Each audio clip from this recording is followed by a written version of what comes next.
Благодарам, подпредседатели, почитувани колеги, пратеници, почитувана македонска јавност. Продолжуваат злоупотребите на извршната власт за целиот период на нивно владење, а најмногу околу состојбите во правосудството, со тоа што во ниту еден момент не се прикажат волја за да се поправат состојбите. Генерално забелешките и на домашната стручна јавност и на меѓународната заедница се во насока дека во Република Македонија не владее правото и правната држава. Имаме висок степен на корупција, на криминал на највисоко ниво и она што е најважно, тоа се темелите на нашиот пат кон Европската Унија, тоа е функционирање на правото, односно на судовите и обвинителствата. Денеска зборуваме за предлог на закон за Академија за суди и јавни обвинители, повторно поднесен по скратена постапка со злоупотреба на европското знаменце.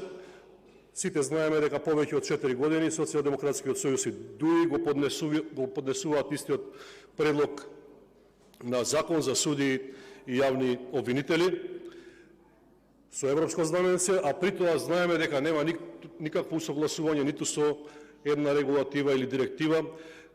со која што би можело да се каже со право дека се работи за усогласување, односно за ваков начин и постапка на донесување на овој закон. Целта е јасна, да се овозможи регрутација на нови кадри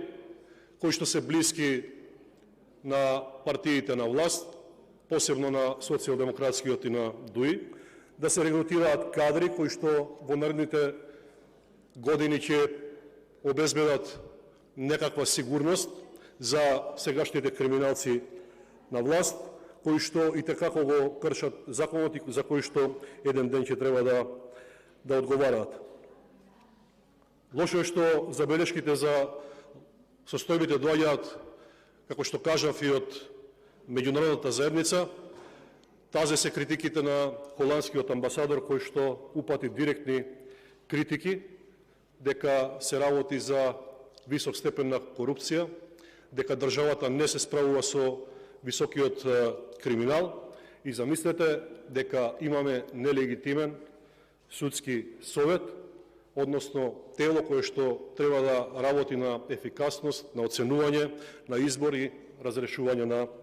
на суди. И нормално укината ни е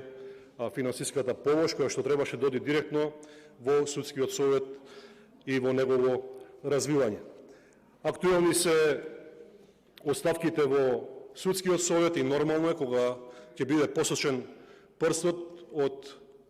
меѓународната заедница дека не функционира системот. Нормално е дека ќе има и оставки, но сметам дека овие оставки се задоснети, дека можеби требаше да бидат поднесени многу порано, затоа што сите овие кои што денеска поднесуваат оставки на некој начин се соучесници во овој циркус кој што се случува во судовите. Подеднакви проблеми има и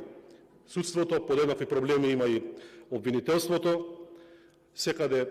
хаос, неусогласеност и, за жал, немање на вредности, принципи и работа според закон. Кога говориме за предлог законот за Академија за суди и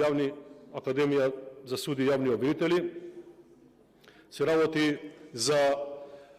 многу важна академија, чија што цел е да обезбеди професионализација, непристрасно и ефикасно извршување на судската и јавната обвинителска функција. Значи, и според извештајот на Европската комисија, Академијата за суди и јавни обвинители треба да биде единствениот влез, единствената можност за регрутирање на кандидати за суди и јавни обвинители. И што правиме ние денеска? Ја зголемуваме субјективноста при одлучувањето за тоа кој ќе ги исполни утре критериумите да биде судија и јавен обвинител.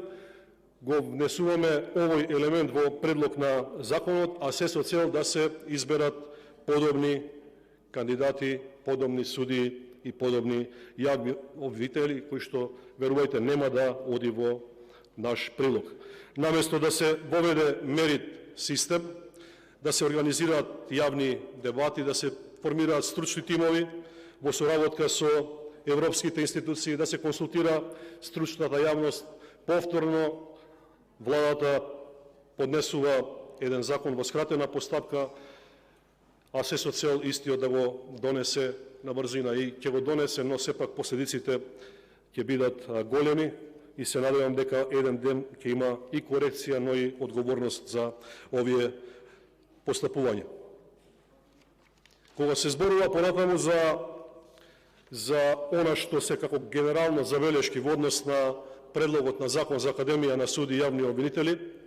покрај тоа што, како што кажав, се злоупотребува европското знаменце, без при тоа да се наведат податоци за изворните акти од Европската Унија со полн назив, број и датум. Понатаму се зголемува, како што кажав, субјективноста, односно влијанието на приемната комисија,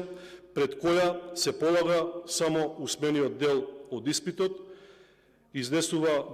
каде што изнесува до максимум 15% од купната оценка за секој кандидат, за разлика од предложените законски измени, каде субјективното влијание ќе биде зголемено на 50%. Со предложените законски измени, понатаму се предлага и писмениот и усмениот дел да се полагаат пред приемна комисија и да имаат учество 50% во вкупната оценка за кандидатот, што е преголемо субјективно влијание и дискреционо овластување врз оценката на кандидатот. Наместо да се предлага електронскиот начин на полагање, каде субјективноста на влијанието се минимизира, се гледа дека се формира ова така наречено комисиско полагање, каде што и министерот за правда преку свој член во оваа комисија ќе има директно влијание, директен субјективизам при изборот на кандидати. Значи, без парафот, односно без зелено светло од страна на министерот, нема иднина за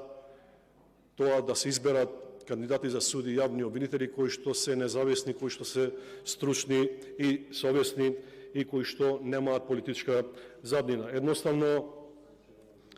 Едноставно усоварчен процес на злоупотреба при изборот на нови суди и јавни обвинители. Понатаму, правно е спорно и нелогично, исто така при испитувањето државен службеник усно да испитува кандидати за суди и јавни обвинители, кои што работат како адвокати,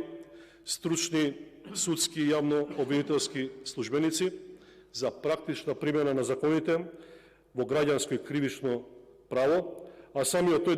државен службеник не ја работи оваа проблематика.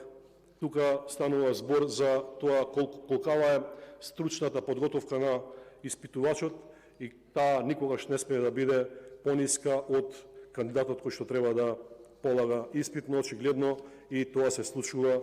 со оваа власт и со предлагањето на вакви законски решенија.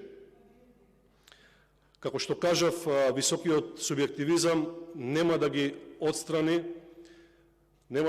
критиките кои што доаѓаат од секаде за партиско влијание при изборот на судии, во кој што е препознатлив Социјалдемократскиот сојуз, и сметавме дека со амандмани има можност да се промени овој субјективен пристап, да се направат објективни мерит критериуми при изборот на кандидати, но за жал амандманите, оние што стигнаа на дневен ред, беа отфрлени од страна на власт. Се на се, она што го зборуваат високите функционери во правосудството, како што е екс-председателката на Судскиот совет Дамева, екс-председателката на Судски совет Црвенковска, зборувањата, односно коментарите за влијанија во судењата, во процесот на носење на одлуки, при оценување на суди, мешање во судски предмети и во делот на судовите и во обвинителството очигледно ќе продолжи и понатаму. Затоа е потребен нов ресет, потребни се избори, поставување на темелите на правосудниот. Има збор Дајан Чефтимов, повелете.